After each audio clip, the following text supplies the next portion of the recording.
కర్నూలు జిల్లా వెల్దుర్తి మండలం బ్రహ్మగుండంలో జరిగేటువంటి పెళ్లి పీటల మీద ఆగిపోయింది. 100కి ఫోన్ చేసి ఒక యువతి వరుడి చేతుల్లో నేను మోసపోయాను, తనను తల్లి చేసి పారిపోయి వచ్చాడు, మరో పెళ్లికి సిద్ధమవుతున్న నేపథ్యంలోనే 100కి ఫోన్ చేసినటువంటి యువతి పోలీసులు అప్రమత్తమయ్యారు. పెళ్లి బ్రహ్మగుండంలో జరిగేటువంటి పెళ్లి దగ్గరికి వెళ్ళి జరిగేటువంటి పెళ్లిని ఆపారు. అయితే ఈ పెళ్లి పంచాయతీ అంతా కూడా పోలీస్ స్టేషన్ జరిగింది. ఈ ఫోన్ చేసినటువంటి యువతి ఉమ్మడి విశాఖ జిల్లా చింతపల్లికి చెందినటువంటి యువతి. మనతో మాట్లాడడానికి ఆమె ఉన్నారు. అసలు ఏం జరిగింది, ఎందుకు మోసపోయారు, ఎలా మోసపోయారు, ఎన్ని రోజుల నుంచి ఆ యువకుడితో సంబంధాలు ఉన్నాయనేటువంటి విషయాలు మనతో మాట్లాడడానికి ఆమె ఉన్నారు. చెప్పడమ్మా, ఏం జరిగింది, ఆ యువకుడు ఎవరు, మీకు ఎలా పరిచయం అయ్యాడు? నాకు ఇన్స్టా ద్వారా పరిచయం అయ్యారు సార్. ఇంతకుముందు రిలేషన్లో ఉండేది, ఏదో గొడవలు అయ్యి మేము కొన్ని రోజులు దూరం పెట్టాను సార్. మళ్ళీ కొత్తగా ఈ 2 years నుంచి మళ్ళీ మేము కంటిన్యూ చేసాం సార్. వచ్చిన తర్వాత మళ్ళీ నన్నే మ్యారేజ్ చేసుకుంటాను, నేను నీతోనే ఉంటాను, నీ వెంటనే ప్రాణం, నువ్వు లేకపోతే నేను ఉండలేనని నా ఫ్యామిలీ దగ్గర అందరి దగ్గర నమ్మించాడు సార్ నన్ను. ఇప్పుడు నమ్మించి అంత చేసి మళ్ళీ ఇక్కడికి వచ్చి నాకు తెలియకుండా పెళ్ళి 19వ తేదీన బయలుదేరుతానని చెప్పి 20వ తేదీన పెళ్ళి పెట్టుకొని 19వ తేదీన రాలేదు సార్. నాకు డౌట్ వచ్చి నేను వేరే వాళ్ళ చేత దూరంగా కనుక్కుంటే సార్ పెళ్ళి అని తెలిసింది సార్. కానీ ఏం చేయాలో తెలియక 100కి చాలామందికి కాంటాక్ట్ చేశాను సార్, ఎవరు రాలేదు. కానీ 100కి కాల్ చేశాను. పోలీసులను ఇక్కడ దగ్గర స్టేషన్ నుంచి పోలీసులను అక్కడికి తీసుకెళ్ళి పెళ్ళి ఆపారు సార్. అంటే ఆ అబ్బాయి ఏమో కర్నూలు జిల్లా వాడు, మీరేమో విశాఖపట్నం సంబంధించి, మీ మధ్య ఎట్లా రిలేషన్ కలిసింది అసలు? ఇన్స్టా దూరంగా పరిచయం అయ్యాం సార్. అంటే ఇక్కడ నుంచి అంత దూరం ఎలా వచ్చాడు, ఎందుకు వచ్చాడు? అక్కడ మ్యారేజ్ అక్కడ నర్సీపట్నం వచ్చేస్తారు. నర్సీపట్నం వచ్చి నేను మాట్లాడాను అంత, ఇలా ఫ్యామిలీ గురించి, నాకు ఫ్యామిలీ అమ్మ నాన్న లేరని అన్నీ నేను చెప్పాను సార్. అంతా చెప్పిన తర్వాత అన్నీ తెలుసుకొని కూడా నా దగ్గరికి, నేను అడ్రస్ చెప్తే నా దగ్గరికి వచ్చారు సార్. అన్నీ తెలుసు, ఆ అబ్బాయికి అన్నీ తెలుసు, అన్నీ చేసుకుంటాను. ఇప్పుడు దాకా నా దగ్గర వాయిస్ రికార్డింగ్ కూడా ఉంది సార్. నాకు నువ్వు తప్ప ఇంకెవరో వద్దని అన్నాడు. ఈరోజు మళ్ళీ నాకు తెలియకుండా ఇంతవరకు వచ్చింది సార్. అంటే ఇప్పుడు 6 ఏళ్ల నుంచి కలిసి ఉంటున్నారు. మీ మధ్య మీ కుటుంబంలో కలిసిపోవడం కానీ తనకేమో తల్లిదండ్రులు లేరన్నారు. మీ కుటుంబంలో మీకు సంబంధించిన బంధువర్గంలో కలిసిపోయాడు? నాకు తల్లిదండ్రులు లేరు సార్. నా ఫ్యామిలీకి కానీ, నా అక్క వాళ్ళకి కానీ, రీసెంట్లో నా ఫ్యామిలీ దగ్గర కూడా పెళ్లి జరిగింది సార్. ఆ పెళ్ళికి కూడా వచ్చాడు ఆ అబ్బాయి.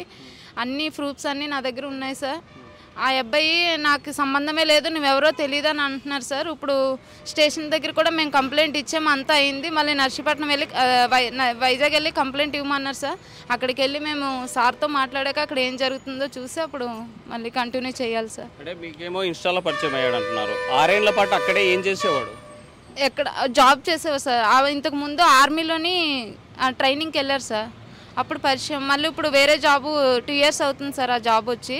అది పర్మనెంట్ గవర్నమెంట్ నాకైతే తెలియదు సార్. నాతో అయితే పర్మనెంట్ అనే చెప్పారు, పర్మనెంట్ గవర్నమెంట్ జాబ్ అని చెప్పారు నాతో అయితే. మరి అది ఏంటో మనకు తెలియదు సార్, దాని గురించి అయితే నాకు తెలియదు. ఎప్పుడు అడిగినా నేను డ్యూటీ పని మీద వేరే కంట్రీకి వెళ్ళి నాకు వీడియో కాల్ చేసేవాళ్ళు సార్. అందువల్ల నేను నమ్మాల్సి వచ్చింది. అంటే వేరే కంట్రీకి వెళ్ళి వీడియో కాల్ చేసేంత జాబ్ ఏం చేసేవాడు?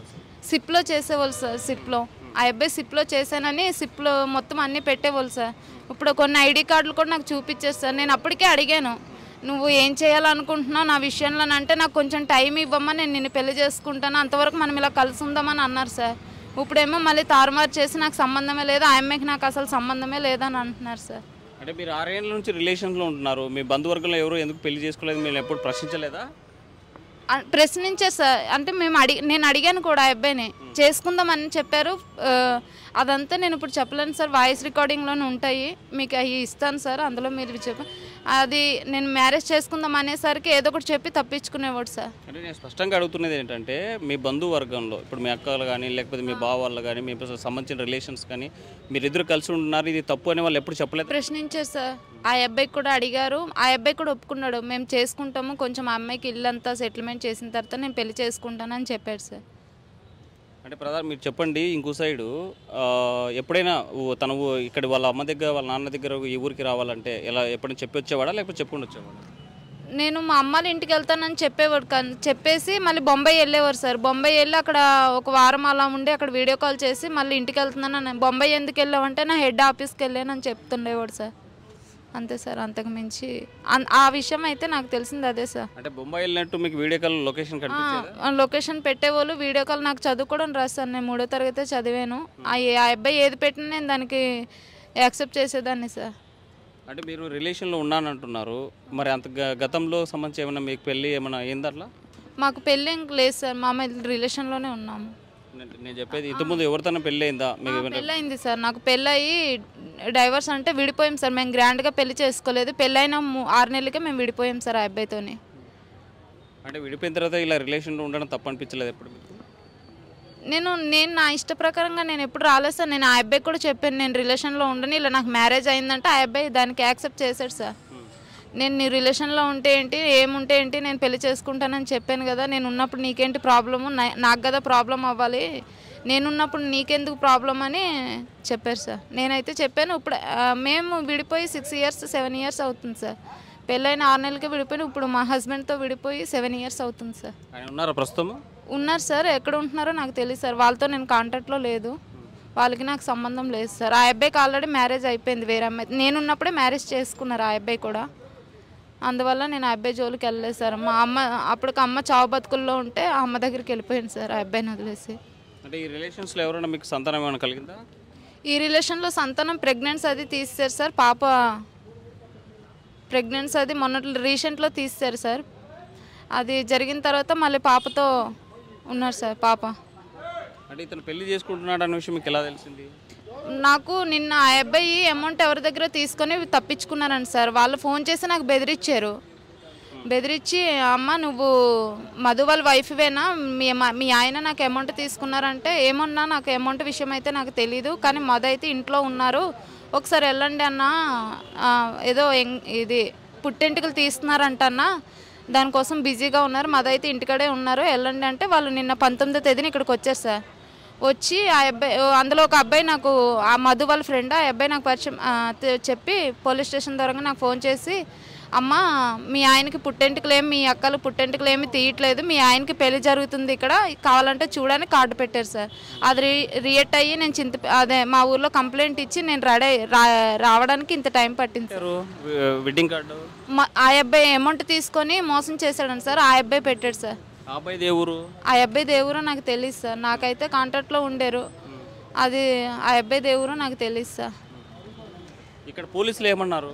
ఇక్కడ పోలీసులు ఏమన్నారంటే అమ్మ మీరు పెళ్లి చేసుకున్నట్టు ప్రూఫ్ ఏమీ లేదు కదా మా కాడ, మీరు ఇంటికి వెళ్ళి అక్కడ కంప్లైంట్ ఇచ్చి ఆ అబ్బాయిని పిలిపించి మరి మాట్లాడతారో లేకపోతే ఏం చేస్తారో తెలీదు, అక్కడ సార్తో మీరు ఫోన్ చేసి ఇక్కడ మాట్లాడిచ్చండి, దాన్ని బట్టి మేము రియాక్ట్ అవుతామని అని అంటున్నారు సార్. మీరు ఇక్కడ కర్నూలుకి వచ్చిన తర్వాత ఇక్కడ ఏం జరిగింది అసలు? బ్రహ్మగుండంలో కావచ్చు, పోలీస్ స్టేషన్ దగ్గర కావచ్చు, ఏం జరగలేదు సార్, అంత సైలెంట్గా మాట్లాడారు సార్. అదే ఇంకేం జరగలేదు, గొడవ గట్ట అలాంటిది ఏం జరగలేదు సార్, నార్మల్గానే మాట్లాడారు. సార్ కూడా నాకు అంటే నాకే కౌన్సిలింగ్ ఇచ్చారు, ఇలా ఎలా అమ్మ నువ్వు నమ్మి మోసపోతావు, నువ్వు ఇన్ని సంవత్సరాలు ఉండి మరి నువ్వు ప్రూఫ్ తీసుకోవాలి కదా అని నన్నే ఇదన్నారు సార్. మీ దగ్గర రిలేషన్లో ఉన్నట్లు మీరు కలిసి ఉన్నట్లు ఏ సాక్ష్యాలు ఉన్నాయి? ఫొటోస్ ఉన్నాయి సార్, కొన్ని ఫొటోస్ ఉన్నాయి మా దగ్గర, ఫొటోస్ ఉన్నాయి. ఆ అబ్బాయి మాట్లాడిన వాయిస్ రికార్డింగ్లో ఎలా ఉన్నాయి సార్, ఫొటోస్ అయితే ఉన్నాయి సార్. మా ఫ్యామిలీ దగ్గర వచ్చి తీసుకున్న ఫొటోస్, మా పెళ్ళికి వచ్చిన ఫొటోస్ అన్నీ ఉన్నాయి సార్. అక్కలు మా ఫ్యామిలీ రిలేషన్ పెళ్ళికి వచ్చి అందరూ మా ఫ్యామిలీతో అందరూ మాట్లాడింది అవన్నీ ఉన్నాయి సార్. మరి ఇవన్నీ ఉన్నప్పుడు వాళ్ళ తల్లిదండ్రులు ఏమన్నా నిలదీశారా, అడిగారా మీరు?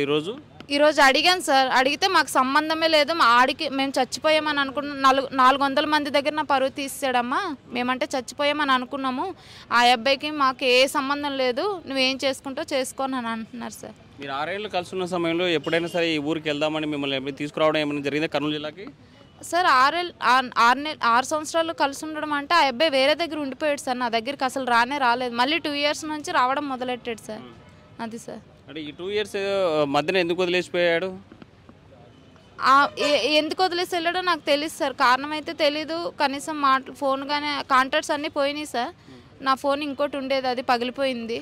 దానివల్ల ఈ ఫోన్తో కొంచెం ఇన్స్టా డౌన్లోడ్ చేసుకునేసరికి ఆ అబ్బాయిది వచ్చింది సార్.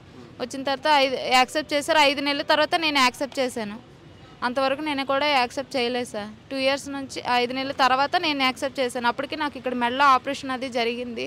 కొంచెం టెన్షన్ ఉండి ఏం చేయాలో తెలియక, ఎవరికి హెల్ప్ అడగాలో తెలియక ఆ అబ్బాయికి ఫోన్ చేశాను, కానీ ఆ అబ్బాయి హెల్ప్ చేయలేదు. అలా మేము అంటే మీతో రిలేషన్ స్టార్ట్ అయిన తర్వాత ఇద్దరు ఒకే ఇంట్లో కలిసి ఉండేవారా లేకపోతే సపరేట్ విడిగానే ఉండేవారా? కలిసి ఉండేవాళ్ళం సార్. రిలేషన్ స్టార్ట్ అయిన తర్వాత అయితే మేమిద్దరం ఒకే ఇంట్లో కలిసి ఉండేవాళ్ళం. ఒక ఇంట్లో కలిసి ఉన్నాం, మా ఫ్యామిలీకి అందరికీ తెలుసు సార్. అవును సార్. సార్ ఫైనల్గా మీకు ఎలాంటి న్యాయం కావాలనుకుంటున్నారు, మీరు ఏం కోరుకుంటున్నారు సార్? ఆ అబ్బాయి నాకు కావాలి సార్, నా దగ్గరికి రావాలి. నన్ను ఇప్పుడు పెళ్లి చేసుకోవట్లేదని అంటున్నాగా, ఇప్పుడు నా దగ్గరికి వచ్చి పెళ్లి చేసుకోవాలి సార్, అంతే. అంటే కేవలం మీరు బ్లాక్మెయిల్ చేయడం కోసమే తనని ఈ రకంగా చేస్తున్నారంటే అలా ఎలా కుదురుతుంది సార్ నా దగ్గర నేను ఆ అబ్బాయితో ఇంతమంది వీడియో లైవ్లో నేను చెప్తున్నాను, నేను పడుకొని అన్ని చేసిందే నేను సార్. ఆ బాధ నాకుంటుంది. మనీ కోసం నేను ఏ రోజు మనీ కోసం అలా యాక్సెప్ట్ చేయను సార్. నాకు ఆ అబ్బాయి కావాలి, మనీ అయితే వద్దు, నాకు ఆ అబ్బాయి కావాలి. అంటే డబ్బు కోసమే కేవలం ఇంత దూరం వచ్చారని అంటే లేదు సార్, డబ్బు కోసం అయితే ఇంత దూరం వచ్చి నేను చేయాల్సిన అవసరం లేదు సార్. అక్కడే ఫోన్ చేసి ఇలా పెళ్లి చేసుకుంటున్నారు, ఈ ఫోటోలు పంపించి మీ నుంచి మాకు న్యాయం కావాలని అడుగుతాను సార్. నాకు అలా ఉద్దేశం లేదు సార్, నాకు ఆ అబ్బాయి కావాలి. పోలీసులు అడిగారా కేసు నమోదు చేయండి అని? అడిగాను సార్. అడిగితే అక్కడికి వెళ్ళి ప్రూఫ్స్ అది అక్కడికి వెళ్ళి అక్కడికి వెళ్ళి ఆ స్టేషన్కి వెళ్ళి మాట్లాడేసి ఈ స్టేషన్కి రమ్మన్నారు సార్. ప్రూఫ్ అదే కాల్ చేయించమన్నారు సార్. అందుకు మేము ఇప్పుడు అర్జెంటుగా మేము బయలుదేరుతున్నాం సార్. అక్కడ ఏం జరుగుతుందో చూసి మళ్ళీ తర్వాత మేము చెప్పాలి సార్ మీకు. ఇప్పుడు మీకు మీ తల్లిదండ్రులు లేరు, మీరు చేసేటువంటి పోరాటానికి మీకు సపోర్ట్ ఎవరు ఉన్నారు? నాకు సపోర్ట్ ఎవరు లేరు సార్.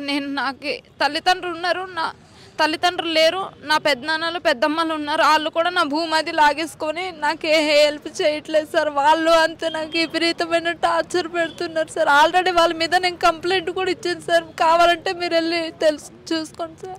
కంప్లైంట్ ఇచ్చాను, వాళ్ళు కూడా నా భూమి లాక్కొని ఒక్క రూపాయి కూడా సహాయం చేయట్లేదు సార్. ఎవరూ సహాయం చేయట్లేదు. ఏమైనా అంటే నువ్వు ఎన్నెన్నో మాట్లాడుతున్నారు సార్. మొన్న కూడా మధుకు కూడా చెప్పాను సార్ ఈ విషయం. నా ఫ్యామిలీ అంతా నాకు టార్చర్ పెడుతున్నారు, భూమి ఇవ్వట్లేదు అని అంటే, వాళ్ళు ఇవ్వకపోతే ఏటమ్మా నేను అన్నీ చేసిస్తానన్నారు సార్. ఇప్పుడు ఆ అబ్బాయి కూడా లేదు సార్. అంటే మీరు ఒంటరిగా ఏం పోరాటం చేయగలరు? నేను చేయగలను సార్, న్యాయం నా వైపు ఉంది, నేను చేయగలను సార్. సరే, డిపార్ట్మెంట్కి మీరు ఏం కోరదలుచుకున్నారు సార్? మీకు దండం పెట్టి అడుగుతున్నాను సార్, ఆ అబ్బాయి నా దగ్గర పంపించేలా సహాయం చేయండి సార్. నా దగ్గరికి వచ్చేలా సాయం చేయండి సార్, అంతే సార్. అంతకు మించి మేము మిమ్మల్ని ఏం కోరుకోవట్లేదు సార్. ఒకవేళ రాకపోతే నేను మళ్ళీ ప్రొసీడ్ ఇదే మీడియాకి నేను ఇదే మళ్ళీ ఇలాగే కంప్లైంట్లు ఎన్ని రోజులు రాకపోయినా ఇలాగే చేస్తాను సార్. ఇలాగే మీడియా వల్ల ఇదవుతాను. పోలీస్ స్టేషన్ల కోసం నాకు ఓపిక ఉన్నంతవరకు నేను తిరుగుతాను సార్. సార్ నాకు న్యాయం జరగకపోతే నా పిల్లలతో సహా నాకు ప్రెగ్నెన్సీ ఇచ్చాడు కదా, అవన్నీ పట్టుకొని నేను వాళ్ళ ఇంట్లో కూర్చుంటాను సార్. అంతకు మించి ఇంకేం చేయలేను సార్. నేను వాళ్ళ ఇంట్లో కూర్చుంటాను. వాళ్ళ తండ్రులు నాకు న్యాయం చేస్తారా లేకపోతే అన్యాయం చేస్తారో వాళ్ళ ఇష్టం సార్. అదే అంతే సార్.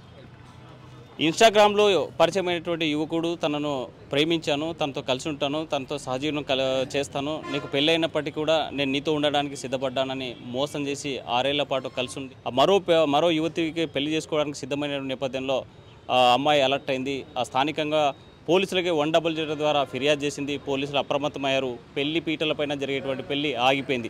అయితే ఈ యువతికి మాత్రం కంపల్సరీగా న్యాయం జరగాలి. న్యాయం జరగకపోతే మాత్రం తన పిల్లలతో వచ్చి ఇంటి ముందే ధర్నా చేయడానికి, న్యాయ పోరాటం చేయడానికి సిద్ధంగా ఉంటున్నట్టు యువతి. వీడియో జర్నలిస్ట్ చంద్రశేఖర్తో హుస్సేన్, RTV కర్నూలు.